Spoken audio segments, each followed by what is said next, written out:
Hello, Dean. Can you update us on Kagiso Rabada's fitness, and are you in a position to name your team yet? Currently, we're still waiting to name the final, I would say, 12. KG's really done well the last few days. I think he's very close to being fully fit for this test. Again, that's subject on announcement of the final, say 11 or 12 players. But he's had a really good few days, so it's looking pretty good for us. Thank you. Who would like to go next? Just to follow up on that, how much does he need to do today, though? Obviously, with the rain and everything else to prove his fitness. That's a good question. That I guess he'll most probably have a bowl in the indoor if needs be. I'm not the fitness trainer, the physio, or the doctor. If I was, he was in very, very bad hands. Yeah, so if he has to do something today, they'll obviously push him to do something today. But if they feel he's done his bit and he doesn't have to do extra work, then I'm sure you'll most probably see his name on the final 11. So yeah, it's unfortunate about the weather, but it is what it is. And yeah, as I said, if they feel he has to do work, then I'm sure he'll go do it in the indoors. And if I may use the B word, baseball, Ben Stokes said he was surprised you guys are talking about it so much. With all due respect, I'm really not going to entertain that anymore. We've chatted about it long and hard. Yeah, I just want to crack on with the cricket. I think the game deserves that respect. Mudslinging is now a thing of the past for me, and yeah, we're not going to go back and forth anymore around that. Perfect. Thank you. Proteas? Dean, can we just talk a little bit about the batting line? Oh, sorry. You heard what I said.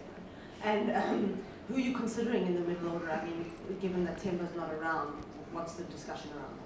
I think purely because we've lost that experience factor in the middle order, I'm more inclined on going on with the experience that we have within our batters that we have. Yeah, we've had the option of obviously Markram, Van der Dussen, Rickleton and Zondo. So yeah, and then that's obviously up to the coach and our selectors to finalise our top 5. But yeah, for me, in coming from my side, it's more on the experience factor. Dean, let me ask you a question about South Africa. You're on a good run of form, about a good year already. Is it your ambition for South Africa to be the best test team in the world? No doubt. I didn't take this job thinking that we were just going to be mid-table and not playing our best cricket. That's always been my goal. It's been my ambition. I've experienced us being world number 1 twice, and I know that feeling. It's so great. But I know it's such a journey and hard work to get there. I want the young guys to experience that. Still, I still want to experience that before I. Yeah, turn the chapter. But yeah, for me, that's definitely a massive goal for me. I would say that's the biggest one for me, being the captain. And yeah, I wouldn't be doing this job if I didn't think we were very capable of doing that. We're actually, I believe, in the same room where after you captained at Lords and came back and you handed him back the captain's armband. So, I'm just sort of looking back from that to now, and I guess the feeling at the time that was Self-Bass team very much. Just how you feel about the captaincy. I don't think you've lost a test since you took over the captaincy, lost a test series since you took over the captaincy permanently. How do you feel you've grown into that role, and is it your team now? I think it is a little bit more my side now. When you take over for one game, your limitations are cut off a little bit. It's almost like you don't really have much control over your squad. Where I think now, being full time, you kind of have that sense of control and confidence around that, which I think I've created over the last year to 15 months. So yeah, such a lot more confident as a leader, as a player. I think it's rubbed off on my game as well. Hopefully I can continue with that in the series. Yeah, I just think from a confidence point of view, and I think from a trust point of view with the players in the squad, the guys obviously take your word a lot more seriously, I would say. yeah, so far so good, and hopefully it can continue. Thanks, Dean. Without referring to the term, the style of cricket that England played against India, New Zealand and India was quite difficult for them to stop. And we spoke to Mark Boucher yesterday, and he said it's just about trying to shift momentum. When we asked him how you might do that, he said he didn't know. I just wondered if you had any ideas of how you might do that. I think one of our biggest strengths as a test side over the last period has been our awareness to adapt. I think when you're under the pump in test cricket, you need to have that quality and that skill.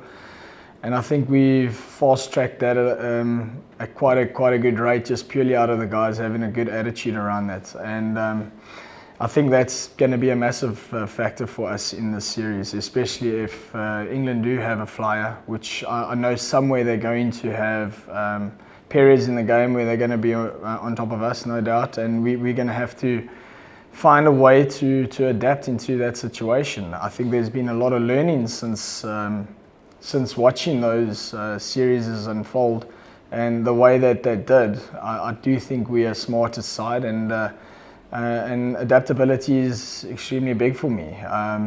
We've come a long way with regards to that as well as a group, and the conversations around that is everyone's got a good buy-in around that as well now with regards to adapting and parking their personal stuff aside and doing what we require to obviously slow down their batting, for instance. I'd like to think from a bowling point of view, our bowlers are they're big, tall, fast and strong buggers, and we've got we've ticked the boxes with regards to the spin bowling department as well. So I think we come in with a lot more resources as well. I'm not going to diss the opposition that played against England then, but I'm just purely speaking from the South African point of view. I think we've covered all bases. We've ticked all the boxes in the right kind of angles for us to try and curb those kind of moments in the game. And having played that Lions game, Mark said, it was a warm-up game. You wanted to get what you wanted to get out of it. Yeah. Having had that experience, do you think there's experience that you will have learned from having played against a team like that and what you're likely to face this week? I read absolutely nothing into that warm-up game. Purely out of what we wanted to achieve out of as a side. A lot of us hadn't played red ball cricket in a while, so it was important for us to get time on our legs. We didn't know how much, but I mean it was a good exercise for us. Bowlers had to get overs under their belt, especially the younger guys that have had quite an extensive off-season back home. We had to rest some of our key fast bowlers as well. Let's bear that in mind as well. It was a good exercise, and look, if they come out playing like that in an official test match and it goes pear-shaped, it's not going to look very good for England. But it was a good indicator. But I mean, I think those guys playing for the Lions team had a lot to prove. They had all the big dogs sitting upstairs watching them, and they're like, it's now time to show the coaches and the director what they can do. For instance, in an unofficial four-day game, I would have liked to have seen what it was like if it was an official four-day game. I think you play a little bit different if you play for stats. You play a little bit differently as a player. Dean, I'm sure you would have checked the weather. You would have known what the weather was going to do today, or had a good idea. How does that complicate your preparations? Do you still have, is it going to get in the way of what you have left to do with the team before tomorrow? I don't think another day of prep is going to make us any better. I think we're in a great space at the moment now. We've been in a good space since we've got together as the test side. The Proteas brand in general is in a pretty good space over the last few months. It's unfortunate that it's raining today. It's always nice to have a run around Lords just from a fielding point of view and just taking that the viewing and the atmosphere, even though there's no people in the ground. It's still a pretty unique and special place. But I don't think another practice session would have made us any better. I just think the weather around now the next few days obviously might just change our thought patterns with regards to team selection. We're going to go final round of questions. So 1, 2, 3. Hi, Dean. Your most recent Test series against Bangladesh, there was a group of players that missed it because of a scheduling clash with the IPL, and from the outside it looked like you weren't particularly happy about it at the time. I'm just wondering, with those guys back, what have you had to do to kind of get them back into the team? Have you had to kind of clear the air talks, or how's their reintegration been in that respect? Prior to that, we were aware of the situation those players were put in, and it was a very unfortunate situation that they had to go through, and I don't blame them for the decision they made. There's no air being cleared. Them being back, we know they want to be here. I'm pretty sure if you go back then, they would love to have been playing Test cricket for South Africa still, but they were kind of put in a corner and they had to make a decision. And as a group, they made a decision. It wasn't an individual decision, it was a group decision at that point in time, which I'm totally happy about because I sat in more meetings than anyone in that kind of situation. So yeah, very happy to have them back. Sure, I didn't have my potential maybe best playing 11 at that time, but we gave a lot of young guys exposure to Test cricket. And it was also one exercises we wanted to try and do in last season, knowing that there might be a clash. It was to give the young guys opportunity and expose them to this level. And but yeah, it's good to have them back, and yeah, they're more than welcome in the change room. Are you optimistic that it won't happen again? Hey? Are you optimistic that it won't happen again if you sort of fed that back to your seniors? I hope if there is some sort of clash of events that there are sort of things put in place between the two bodies of cricket. I would like to think that there would be something a little bit more concrete around that, just purely to give the players a little bit more safety. Hi Dean. Oh, there we go. You'll know how well Simon Harmer has bowled in England over the past few years, and notwithstanding what's happening today, it has been very dry over the past few weeks. Maybe not this week, but how keen would you be to play two spinners, particularly with how well Simon and Maharaj did over the winter, maybe down the line at Old Trafford or the Oval? Yeah, having Harmy back in our Proteas mix is great for us. You can sense that he's already come in and strengthened our bowling group already. An experienced campaigner, he's taken hundreds of wickets here in the UK over the last few seasons. So it was a no-brainer for me to have Harmy back. Obviously, the weather, as mentioned in one of the previous questions, the weather's playing a bit of a whether to or whether not to kind of scenario. But yeah, it has been quite dry here. I think the surface won't change too much because I think what's underneath the grass is still pretty dry. But yet again, I can only just see it. I'm not a full-time groundsman. So yeah, but having Harmy around has given us that extra luxury of having that option, and we haven't had that option in the past, having a left-arm spinner and a right-arm off spinner as well, which I think is a massive asset for us to utilise if needs be. Thank you. We'll take one last question as we conclude the press conference. A relay.